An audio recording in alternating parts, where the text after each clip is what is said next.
Tukaj se moramo pač najprej nadržati norme in potem pogledati najprej v pravopis in potem seveda, če v pravopisu tega kraja ni v slovenski krajevni leksikon. In tukaj lahko recimo še povem, da uredniki, ki so sestavljali ta slovenski krajevni leksikon, niso delali vsega po svojem občutku, ampak so imeli informatorje in te ljudi so poslali potem na teren in oni so zbirali podatke o izgovoru, tako da to ni zdaj zgolj izmišljotina ljudi, ki sedijo v pisarnah. Se pravi, do določene mere je ta naglas prebivalcev že upoštevan. Ja.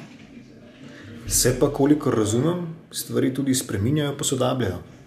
Se spreminjajo, se posodabljajo, zdaj pa nekaterih stvarih je treba tudi mečkam paziti, recimo knjižni jezik udira izgovor po črki, recimo po L-ju, in tukaj potem velikokrat slišimo kakšne zgražanja, zakaj je pa Sevška dolina, kar je pravilno, zakaj ni Selška dolina, ali pa recimo tipičen primer je Štanjev, zakaj ni Štanjel ali pa celo Štanjel, ampak po drugi strani pa tukaj tudi ogromno ljudi ne govori pravilno, ko govorijo recimo krvodajalska akcija, čeprav je pravilno krvodajalska, ali pa recimo kadilci, ne pa kadilci, prebivalci, poslušalci in ne po črki L.